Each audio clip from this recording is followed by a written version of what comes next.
SMNI program anchors Jeffrey Celis and Dr. Lorraine Badoy are on a hunger strike amid their detention at the House of Representatives to protest on what the latter calls a travesty that occurred during the congressional hearing of the SMNI franchise on Tuesday. In the Israel-Hamas war, Prime Minister Benjamin Netanyahu urges human rights groups and women's rights groups to speak up on the violence allegedly done by Hamas on Israeli women. The Gulf Cooperation Council adopted a declaration calling for a comprehensive and sustainable ceasefire in Gaza. Ukrainian President Volodymyr Zelenskyy abruptly cancels the U.S. Senate briefing on the last minute. And Thailand and Hong Kong launch cross-border QR payments to boost tourism. This and more for tonight's edition of Newsline World. SMNI program anchors Dr. Lorraine Badoy and Jeffrey Celis are on a hunger strike, a move they initiated against the House of Representatives under the leadership of Speaker Martin Romualdez. MJ Mondihar reports. Despite being under detention, Jeffrey Celis and Dr. Lorraine Badoy continues to fight for freedom. The Sambayanan group continues to call on the House leadership after the detention of former CPP-NPA-NDF cadre Jeffrey Celis and former NTF-ELCAC spokesperson Lorraine Badoy. Both Eric and Dr. Badoy will remain in the detention facility at the House of Representatives until the committee report on the Legislative Franchise Panel's investigation into SMNI's franchise is adopted. Badoy and Celis are the anchors of SMNI's Laban Kasama ang Bayan, a program dedicated to fight the insurgency brought by the Communist Terrorist Group or CPP-NPA-NDF.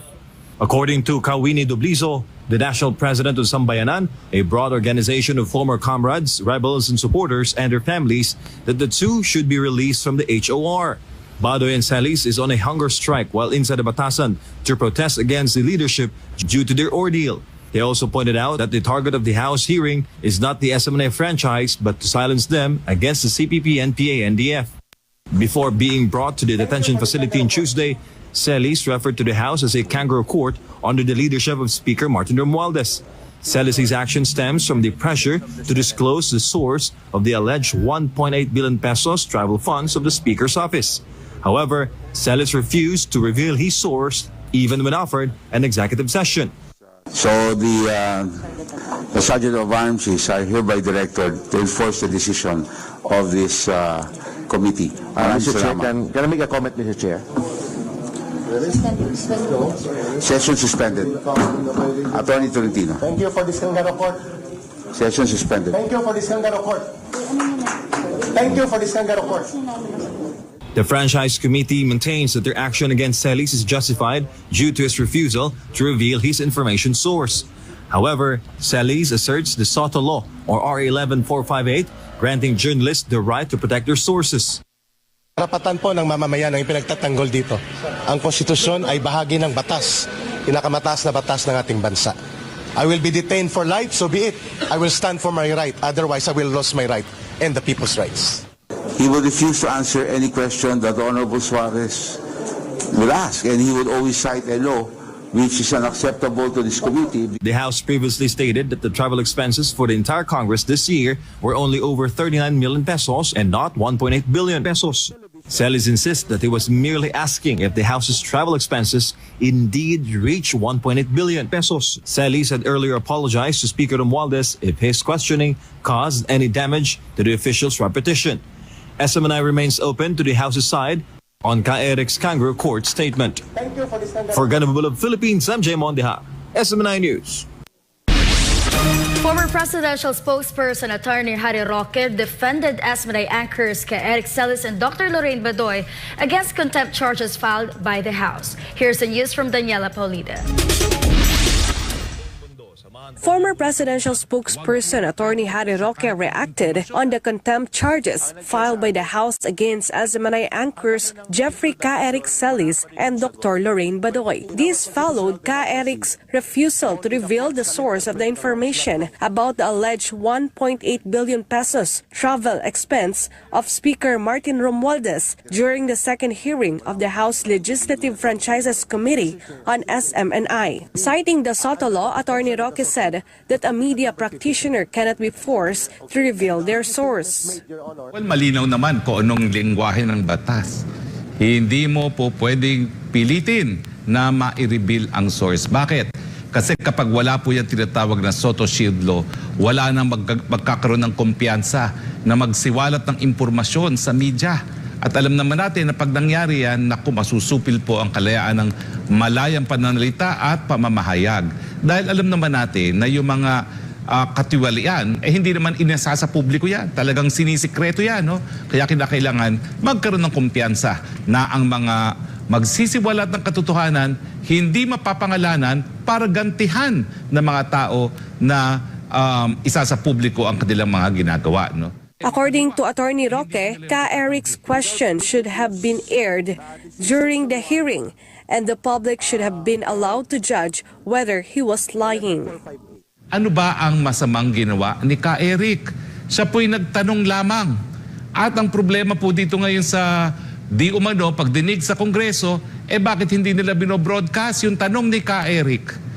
Di ba po? Bakit hindi nila hayaang ang publiko ang maghusga kung meron nga siyang kasinungalingan na sinabi o fake news na ipinapakalat?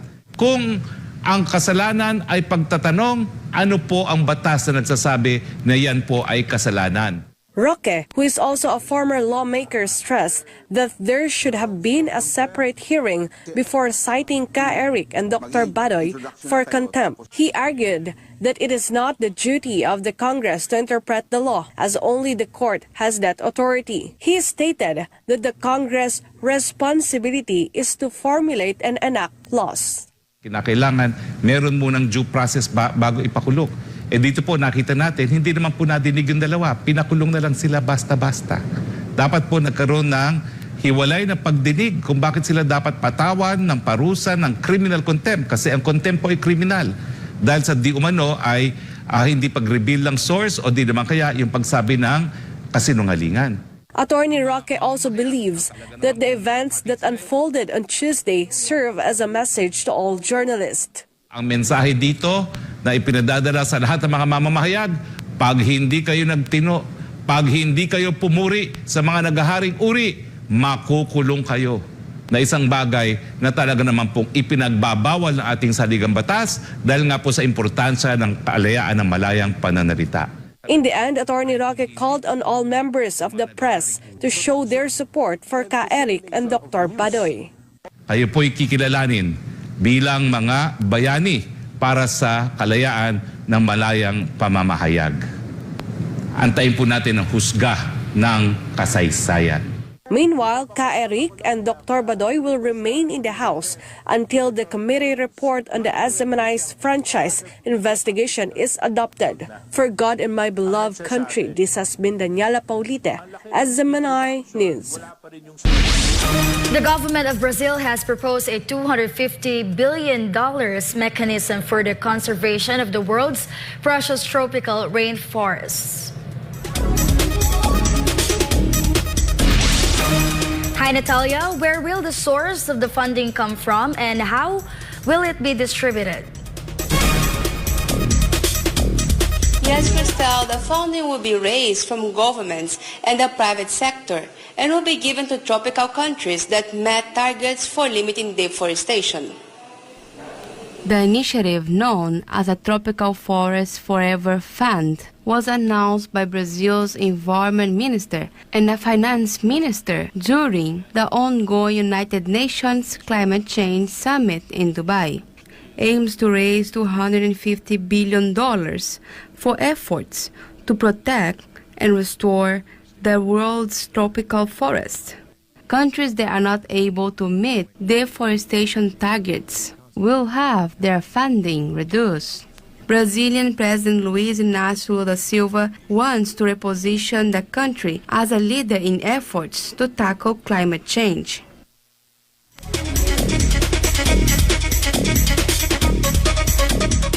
Kristel, the initiative comes at the time when countries worldwide are looking for solutions to address climate change and other challenges affecting the environment. Back to you, Kristel. Thank you, Natalia, for that live update. In other news, Ukrainian President Volodymyr Zelenskyy has called off a high-profile meeting with U.S. lawmakers as the future of U.S. funding for Ukraine is uncertain. Andrea Santos has the details.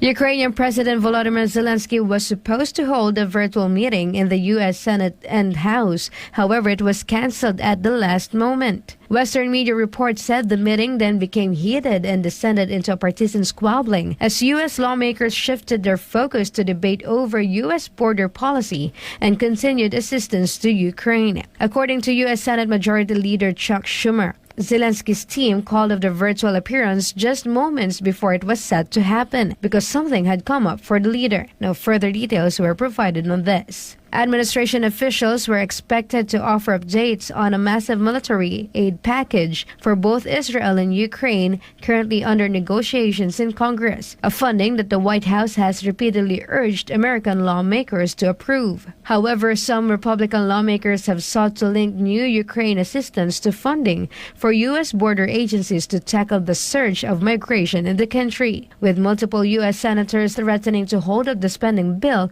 unless it includes the provision for immigration controls. Meanwhile, reports emerged that after Zelensky's sudden cancellation and the squabbling that happened among lawmakers after that, some Republicans, including Senator Feb Fisher and Mitt Romney, walked out early. Romney also took to X about the matter, saying, quote, Dems or Democrats want $106 billion. GOP wants a closed border. That's the trade. But clueless Dems wants to negotiate the border bill. Not going to happen. Is an open border more important to Dems than Ukraine and Israel? End of quote. Andrei Yermak, Zelensky's chief of staff, earlier warned of a big risk of Ukrainian defeat without continued support from the United States. Yermak's words were given just hours before Zelensky abruptly pulled out of the virtual meeting with U.S. lawmakers. Ukraine has yet to provide any comment regarding the cancellation. To recall, U.S. President Joe Biden has requested a huge spending package worth $106 billion to fund several priorities of his government, namely the military aid to Israel and Ukraine. And recently, White House's Office of Management and Budget Director Shalanda Young said that the U.S. will run out of funding to send weapons and assistance to Ukraine by the end of the year. According to Young, as of mid-November, the Pentagon has spent 97% of the $62.3 billion US dollars it received from Kiev this 2023. Meanwhile, the U.S. State Department and U.S. Agency for International Development have used up all of the funds allocated. Young also warned that the economy of Ukraine could implode without the continued assistance of the United States, saying that Ukraine will not be able to keep fighting, full stop, in the event of a severe downturn. Reporting, this has been Andrea Santos, SMNI News. The United States is considering the formation of a new naval task force in the Red Sea after the latest attack launched by Iran-backed Houthi rebels in Yemen. The move comes amid rising tensions between Washington and Tehran. Jonathan Okobo has the details. The U.S. military plans to strengthen its presence in the region by setting up a new naval task force in the Red Sea. The U.S. said the naval task force would escort commercial ships passing through the strategic waterway. The announcement comes after American forces accused Iran-backed Houthi rebels of attacking 3 commercial ships and a U.S. warship this past weekend. A spokesman for the Yemeni armed forces, however, claimed responsibility. Drone and missile attacks on 2 ships they describe as being linked to Israel, but have not acknowledged targeting a U.S. Navy vessel. Defense Department officials also said it shot down 3 drones in self-defense even though it was not clear if the U.S. Navy destroyer was the main target of a drone launch from Houthi-controlled areas in Yemen. The proposed new task force will join 5 naval task forces deployed by the United States in the Middle East. Around 8.8 million barrels of oil a day are shipped through the Red Sea, with the natural gas transported from the Gulf to Europe, the United States, and China, making it one of the world's most crucial waterways. The U.S. military strengthened its presence in the Middle East after the Israel-Gaza war erupted on October 7. Iran, for its part, warned of the inevitable expansion of the war in Gaza and that the U.S. will not be spared if the fighting in the war-torn territory continues. Tajubla Mazimin Tahtati at Karimibay Kana Jonathan Kobosman News, Nagdar Emirates. Japan will sign a treaty with Britain and Italy next week to build advanced fighter jets in the coming months. Natsumi Kojima will tell us more.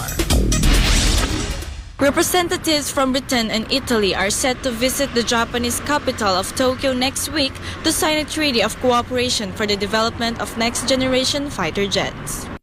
The 3 countries plan to choose Britain as the headquarters for the Global Combat Air Program. The parliaments of each country must ratify the agreement to pursue their first major defense industry collaboration. This is Japan's first major industrial defense collaboration beside the United States since World War II. The initiative will combine Britain and Japan's next-generation fighter jet systems. The 3 countries, however, remain low-profile when it comes to the exact details of the said partnership.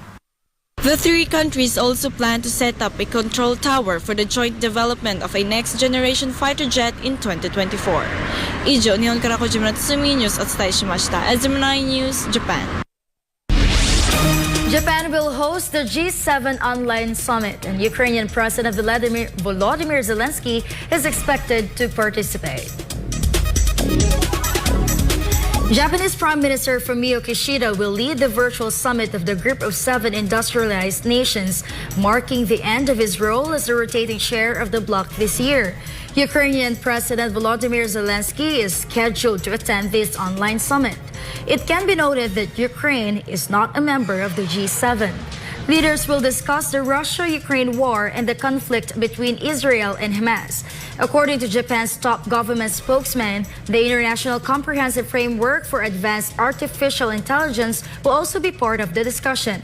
Prime Minister Kishida previously hosted an in-person G7 summit in May in his home constituency in Hiroshima. The G7 includes the United Kingdom, Canada, France, Germany, Italy, Japan, the United States, and the European Union. Saudi Arabia's energy minister dismissed a proposal to phase out fossil fuels and accused countries advocating to stop its production of hypocrisy. Melchizedek Cadiz reports. Saudi Arabian Energy Minister Prince Abdulaziz bin Salman opposed a proposition advocating the phase down of fossil fuels. This comes as approximately more than 70,000 delegates from about 200 countries gathered in Dubai for the United Nations COP28 climate talks.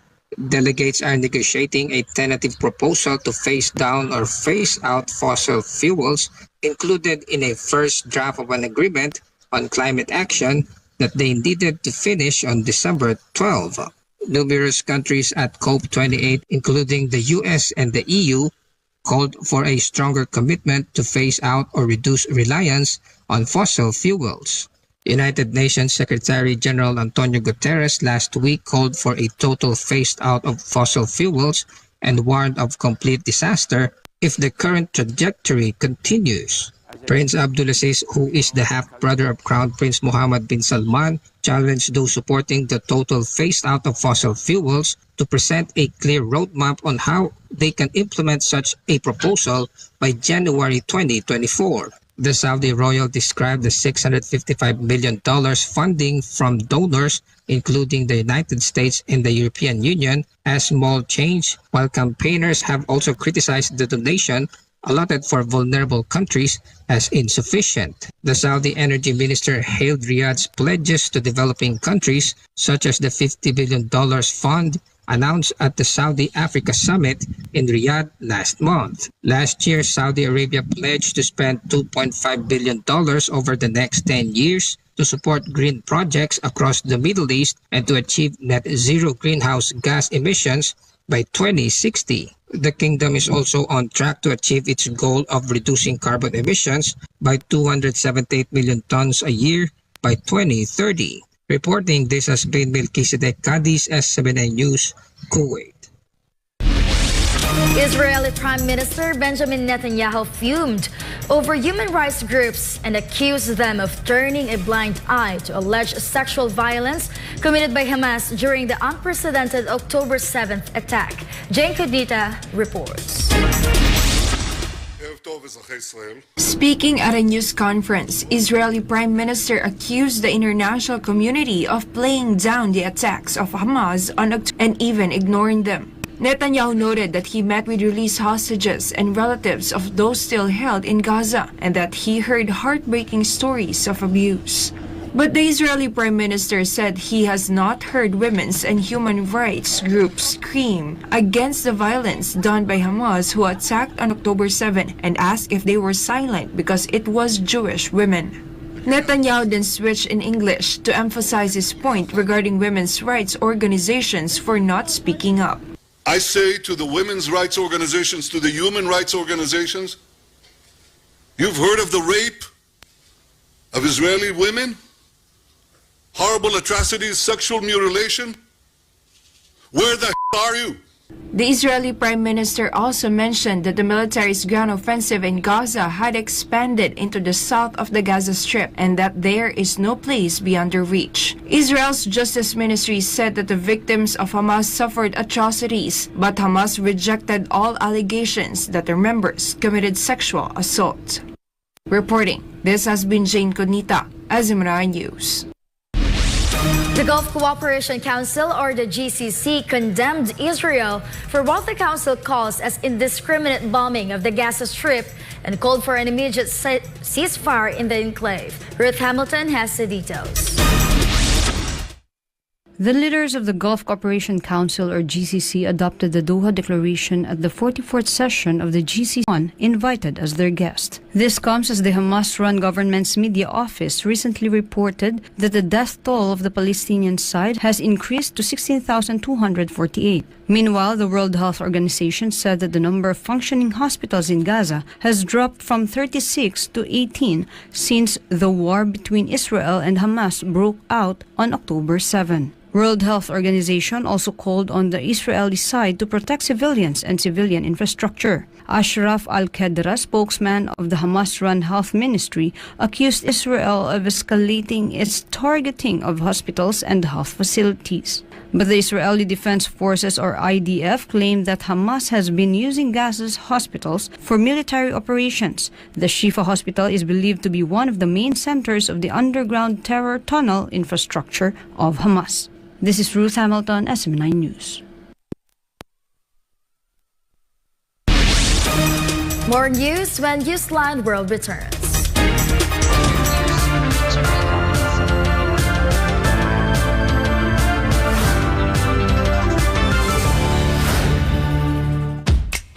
Hanap mo ba ay food cart business? At magsimula ng sariling negosyo na hindi kinakailangan ng franchise fee? Mura at abot kayang halaga? Narito ang S&D Food Carts para sa iyo. Ang S&D Food Carts ay gumagawa at nagsusupply ng mga mura at abot kayang halaga ng mga food stalls, bike carts, motor carts, kiosk, food van, mall carts, display racks, tables, chairs, at iba't ibang wood and metal products. Subok na matibay, maaasahan at mapagkakatiwalaan. Ang S&D Food Carts ay mayroong Luzon at Mindanao branch na pwede ninyong lapitan. Para sa negosyong swak na swak, S&D Food Cart, your partner to success. Pag nakakakita ko ng salapi, nakikita ko ang isang biyaya na nararapat gamitin at palaguin. Pagkasama ko ang aking mga empleyado at manggagawa, nakikita ko ang ugnayan namin tungo sa tagumpay.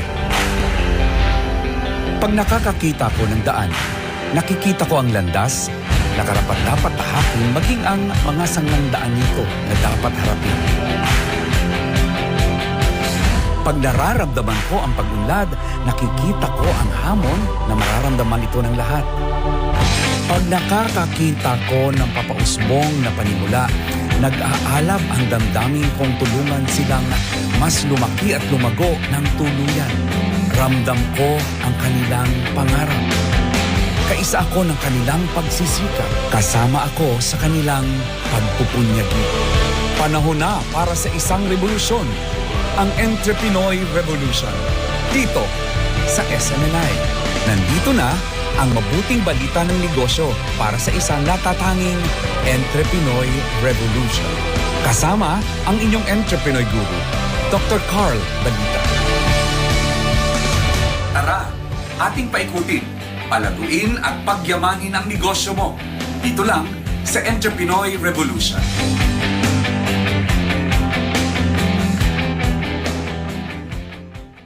Hey, we're glad you found SMNI News. If you subscribe to TV programs that help build the nation, then we got you covered. Watch your favorite TV shows through GSAT TV Channel 40, Signal TV Channel 186. And if you are a Sky Cable subscriber, you can watch SMNI in National Capital Region, Sky Cable Channel 162, Cebu Sky Cable Channel 37, Davao City, Sky Cable Channel 14, 43, and 46. General Santos City, Sky Cable Channel 37. Zamboanga, Sky Cable Channel 53. Bacolod, Sky Cable Channel 37. Iloilo, Sky Cable Channel 36. Dumaguete, Sky Cable Channel 37. Baguio, Sky Cable Channel 14. And Lawag, Sky Cable Channel 10. You may also watch SMNI on digital TV in Davao City and Manila, and also in TV Plus and GMA Afford the Box, and over 500 cable TV affiliates nationwide. Watch SMNI on digital channels in Mega Manila, Channel 39 and 43. We are also on analog TV in Lawag, Channel 35, Isabela, Channel 37, Vegan, Channel 38, Rojas, Channel 39, Butuan, Channel 39, and Davao, Channel 43. If you're on your mobile phone, download SMNI app or visit smni.com to get the latest news, updates, and more. Also, browse through the day's top stories and receive notifications for breaking news. Watch us live on our official Facebook and Rumble accounts, and you can also follow us on Instagram, Twitter, and TikTok, so you don't miss out on our extra minute segments. Wherever you decide to watch, we're glad you choose SMNI News, the home of nation builders who bravely bring truth that matters.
Now we're back for more news. A tragic shooting incident occurred in East London, United Kingdom that left a woman dead and 2 more people have been injured.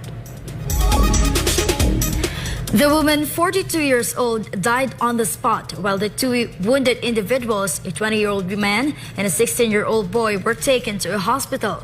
The shooting incident happened in a small housing development in Vine Close, a residential part of Hackney. The police were called to the area after reports of a shooting incident.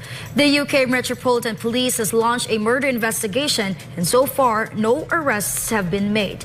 UK Detective Superintendent Vicky Tunstall described the incident as shocking and said that her thoughts were with all those affected.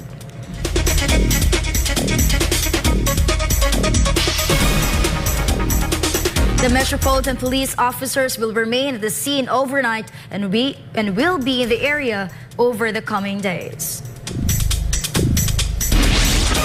Australia braces for a widespread heat wave set to affect half of the country throughout the week. David Suarez has the details. The Bureau of Meteorology forecasted a 3-day heat wave for parts of Australia, with several states to experience severe heat wave conditions and high temperatures until weekend. From Wednesday to Friday, a low-intensity heat wave will make its way to Western Australia, parts of the Northern Territory, South Australia, Queensland, Canberra and Sydney. These states will experience severe heat wave conditions, but New South Wales, South Australia and Southern Queensland will be affected the most. The heat wave conditions will be followed by cool change and rainfall by the weekend, but high temperatures will continue for much of inland New South Wales. Australia has tackled dozens of bushfires this year as severe heat wave gripped the country after 2 years of rains and floods. Major heat waves are Australia's deadliest natural hazards and cause more deaths than any other natural disaster, including bushfires, cyclones and floods. Reporting from New South Wales, this is Devi Suarez, SMNI News, Australia. Romania has declared new cases in 29 of its 41 counties. Romania is seeking to boost vaccination rates in children aged 9 to 11 months old, as well as individuals who have not completed the vaccination schedule. According to the Romanian Health Ministry, vaccination rates in the EU state have dropped over the past 10 years, with 78% of eligible children having received one shot against measles, while only 62% had 2 doses of the vaccine. Health Minister Alexandru Rafila lamented the gradual increase of vaccination or vaccine hesitancy in Romania, and this sentiment increased during the COVID-19 pandemic. Meanwhile, Rafila said that 95% coverage is considered enough to keep the risk of measles outbreak in check. Measles vaccination is included in Romania's national immunization schedule for children, with the first shot usually given to 1-year-olds. The health minister will also launch an information campaign for better adherence to the vaccination program. According to the World Health Organization, measles is a highly contagious, serious airborne disease caused by a virus that can lead to severe complications and death.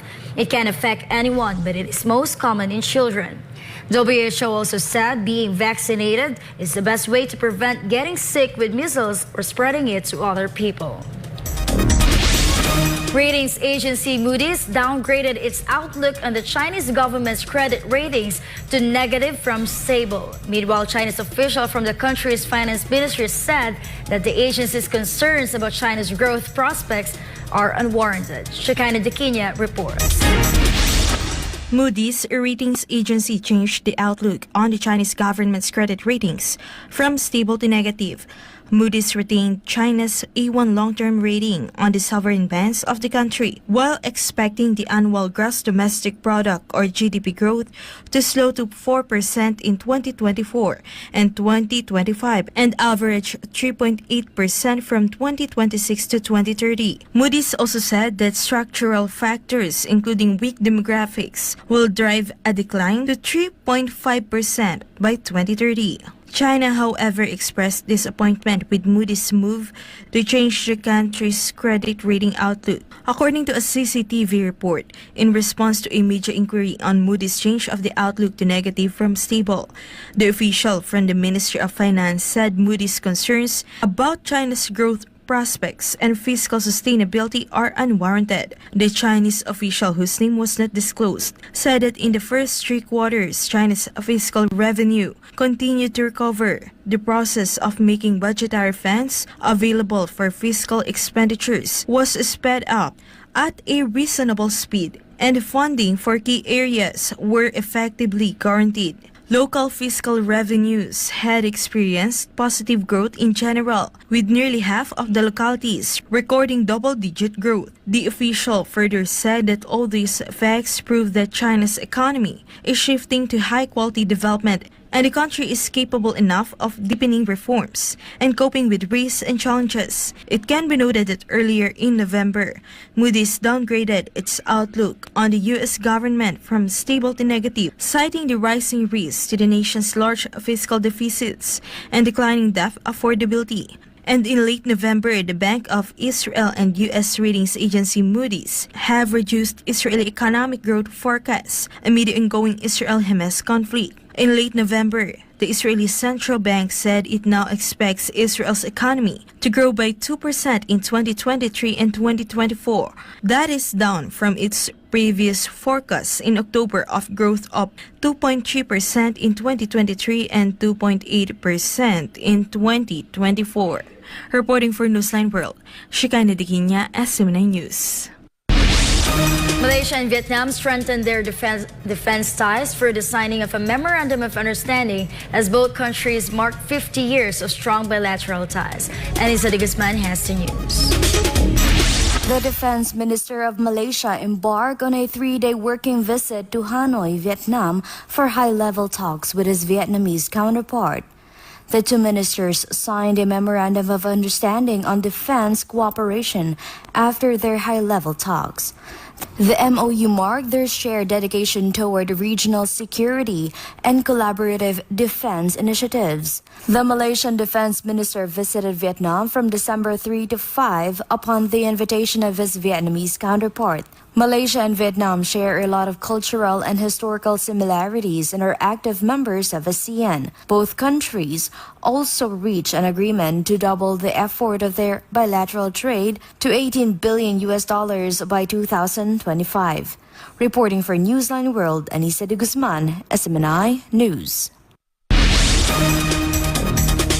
In other news, Thailand and Hong Kong launched a cross-border or QR code payment service to provide seamless payment experience for travelers. Shapang Kompis Amaigusan has the details. The cross-border QR code payment service launched by Thailand and Hong Kong will not only provide a fast and easily accessible retail payment experience, but also aims to boost tourism from both sides. The initiative will allow travelers from Thailand and Hong Kong to make retail payments by using their mobile payment applications. Payments can be made through the link between Thailand's PromptPay and Hong Kong's Faster Payment System, FPS. The governor of the Bank of Thailand hailed the collaboration as a significant step towards a more interconnected and digitized financial landscape in the region. About 1.5 million tourists from Hong Kong and Thailand will benefit from the cross-border QR payment system. Thailand aims to attract more travelers from Hong Kong and mainland China through the said initiative. The government is expecting to see 3.4 million Chinese visitors by the end of the year. รายงานจากราชบุรี นายชัดมงคลพิสมัยโกศล SMNI News ประเทศไทย สวัสดีครับ The Singaporean Ministry of Health declared that the number of COVID-19 infections continues to rise across the country, prompting the government to implement stricter measures to combat the spread of the virus. The minister stated that the jump in cases may be attributed to factors such as travel outside Singapore and a decline in population immunity. The EG.5 and the sublineage HK.3 remain the primary subvariants in Singapore, accounting for over 70% of cases. There is currently no indication that the primary subvariants are more transmissible or can cause more severe illness compared to other variants in circulation. The Singaporean Health Ministry also urged the public to act responsibly for their health and the well-being of others by adhering to social distancing guidelines, hand hygiene, and avoiding contact with individuals showing symptoms of illness. China, which has experienced an increase in influenza-like illness since mid-October, has attributed the rise to the lifting of COVID-19 restrictions and the shifting of known pathogens, especially influenza and common bacterial infections affecting children, including Mycoplasma pneumonia. According to the World Health Organization, Chinese authorities reported that they haven't identified uncommon or new pathogens. During the very first jail decongestion summit, President Ferdinand Marcos Jr. urged the judiciary to implement digitalization to expedite the country's justice system. Meanwhile, the president also emphasized the summit's goal of accelerating the processing of criminal cases. The details with Val Divina Gracia. President Ferdinand Marcos Jr. encouraged members of the Justice Sector Coordinating Council, or JSCC, to continue streamlining and digitalizing their frontline and back-end services as part of nationwide decongestion efforts. The president's speech was delivered by Executive Secretary Lucas Bersamin, while Marcos remained in isolation after testing positive for COVID-19. In the message, President Marcos welcomed the JSCC's initiative to hold the National Jail Decongestion Summit in Manila on Wednesday. Marcos urged summit participants to develop innovative solutions and create a more modern justice system compared to traditional approaches in delivering justice. By embracing technology and innovative practices, we can enhance our efficiency, reduce delays, and ensure swift and fair legal proceedings. Marcos added that by implementing best practices from other countries, the Philippines can adopt innovative solutions to help address challenges faced by the justice system in the country. The president expressed confidence that discussions during the summit would lead to better policies and measures related to the justice system. Marcos also highlighted that the ongoing summit is a significant occasion aimed at decongesting prisons in the country, and that this event also aims to expedite the processing of criminal cases heard in courts. The chief executive expressed confidence that the summit would generate effective policies from the concerned agencies. This gathering is most welcome as it demonstrates the commitment of the entire government to expedite the processing of criminal cases and to alleviate the chronic problem of jail congestion.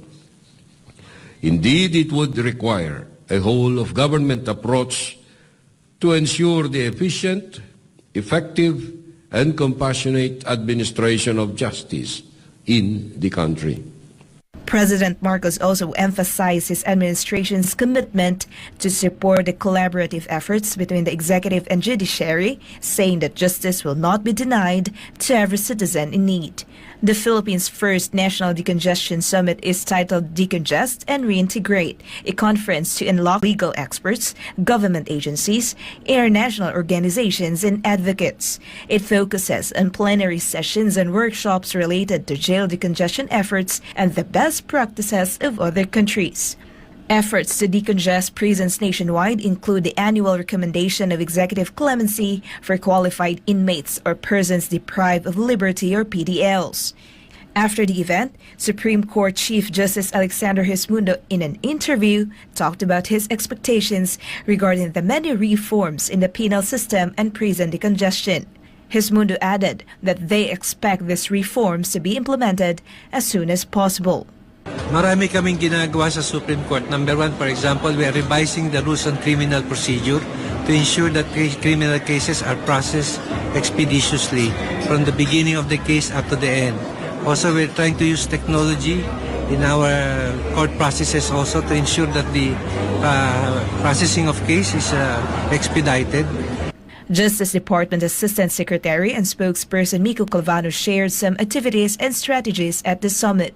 These include reducing prison admissions, increasing releases when sentences are completed, and expanding prison facility capacities. Yung unang-una dyan, yung decrease admissions. That's one of the sub-points doon sa decreasing admissions. Others yung bail, reduced bail amounts, yung higher threshold of evidence required for preliminary investigation. But there are also long-term activities that we are looking at. The summit continues until December 7. For God and my beloved country, the Philippines, this is Valdivina Gracia, SMNI News. And before we end, may you be inspired with a message of the appointed Son of God.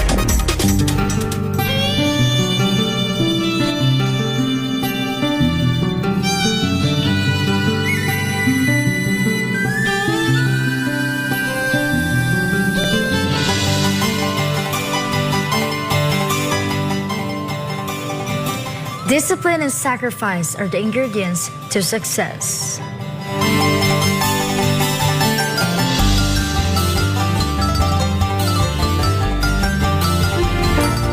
And for our Christmas countdown, it's only 18 days to go before Christmas. And that's all for today's edition of Newsline World. For more news update, you may visit SMNINewsChannel.com or follow us on our official social media accounts on Rumble, Facebook, and Twitter. For my God and my beloved country, the Philippines, I'm Kristel Guangco. Thank you for watching Newsline World, and thank you to our beloved Pastor Apollo C. Badoy, for the opportunity to be part of this program. May you continue to listen on SMNI as it delivers nothing but fair, truthful, and balanced news. For SMNI is your source of credible news.